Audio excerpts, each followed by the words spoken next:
Trump haramzadanın başını kesire fakat biz 100 milyar tümen faize vereceğiz.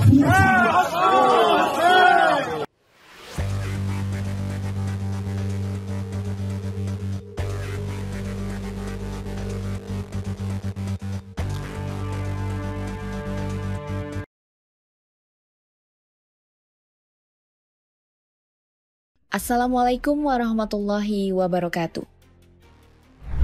Meskipun Presiden Donald Trump telah memberikan peringatan keras kepada Israel agar tidak lagi melanjutkan serangan ke wilayah Gaza, namun Perdana Menteri Benjamin Netanyahu tetap menginstruksikan pasukannya untuk melancarkan serangan ke sejumlah area, termasuk yang dihuni oleh warga sipil Palestina.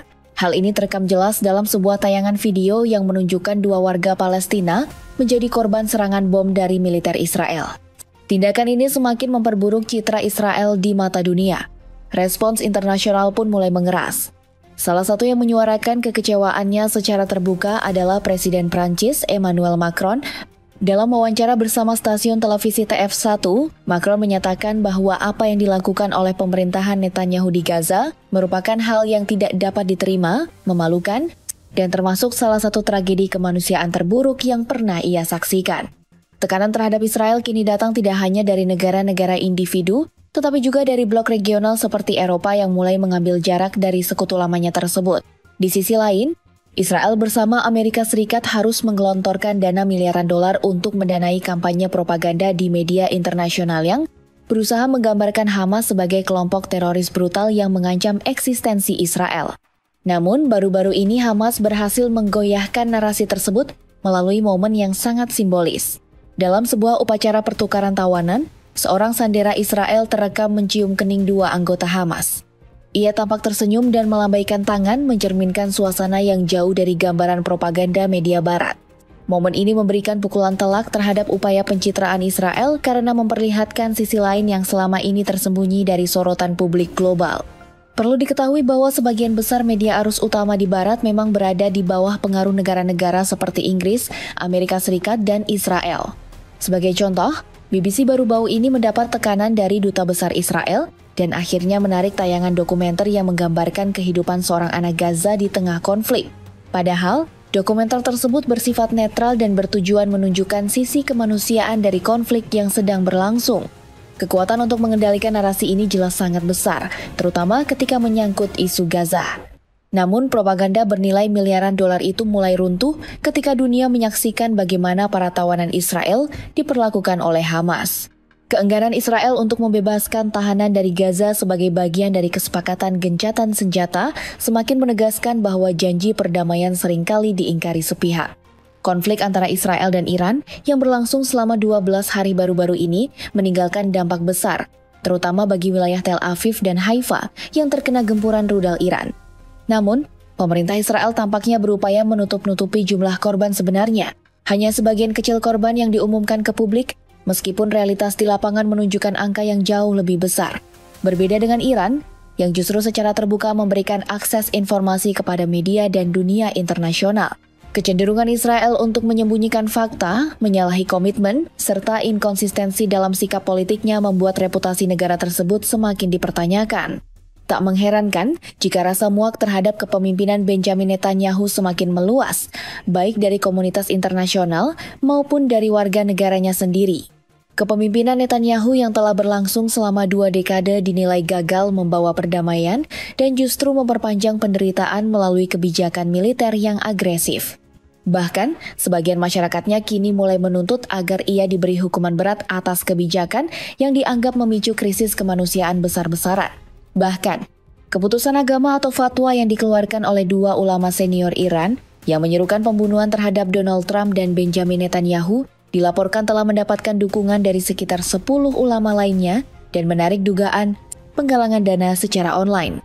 10 ulama yang ditunjuk oleh pemerintah mengeluarkan surat terbuka pada hari Senin yang menyebut Presiden AS Donald Trump dan Perdana Menteri Israel sebagai kafir-kafir, sebuah istilah hukum Islam untuk orang kafir yang berperang dengan Muslim yang pantas dihukum mati.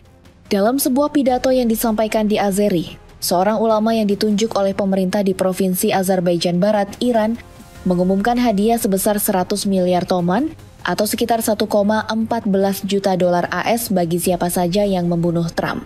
Sebuah situs web Iran, Tahrir, menuduh bahwa mereka menjalankan kampanye publik untuk mengumpulkan uang bagi pembunuhan Trump. Situs tersebut baru-baru ini menampilkan lebih dari 20 juta dolar yang telah terkumpul.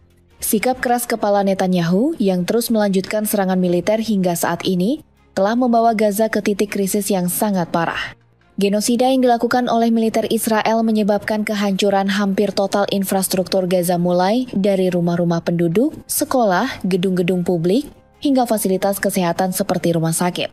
Menurut data dari Kementerian Kesehatan Gaza, lebih dari 52.000 orang tewas hingga April 2025, dengan sebagian besar korban merupakan warga sipil.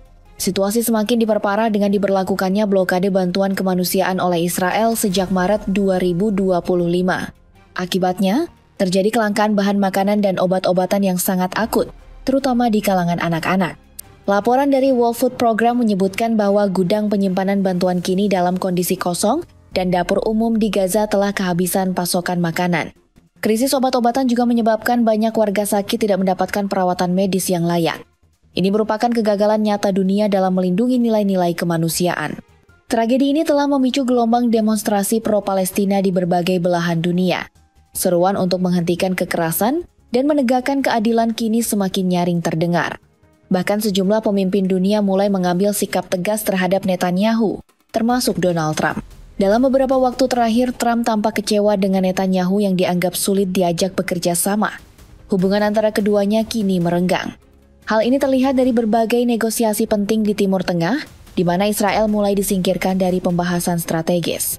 Misalnya, dalam dialog mengenai program nuklir Iran, pembahasan gencatan senjata dengan kelompok Houthi di Yaman, negosiasi pembebasan sandera Amerika dengan Hamas, serta sejumlah kunjungan diplomatik terbaru Trump di kawasan.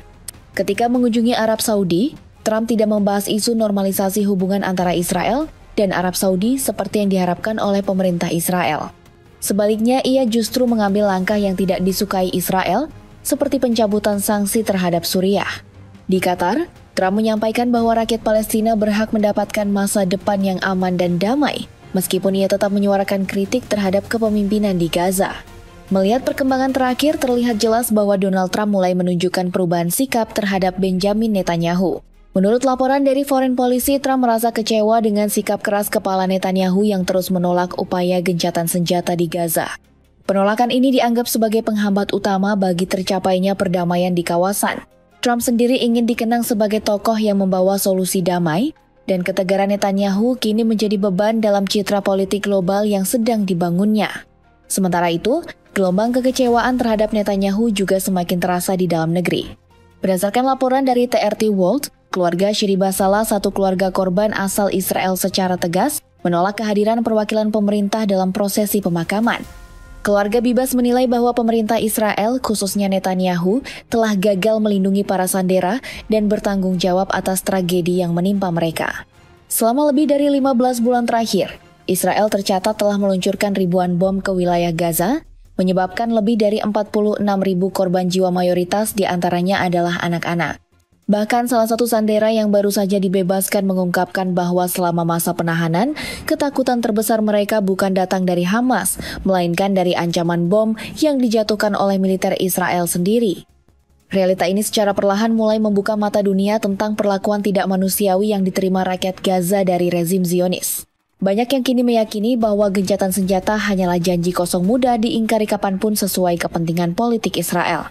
Karena itulah, Iran pun tetap bersikap waspada, bahkan setelah perjanjian gencatan senjata tercapai. Mereka memahami bahwa sewaktu-waktu serangan dari Israel dapat kembali terjadi, seperti pola-pola yang telah terjadi sebelumnya.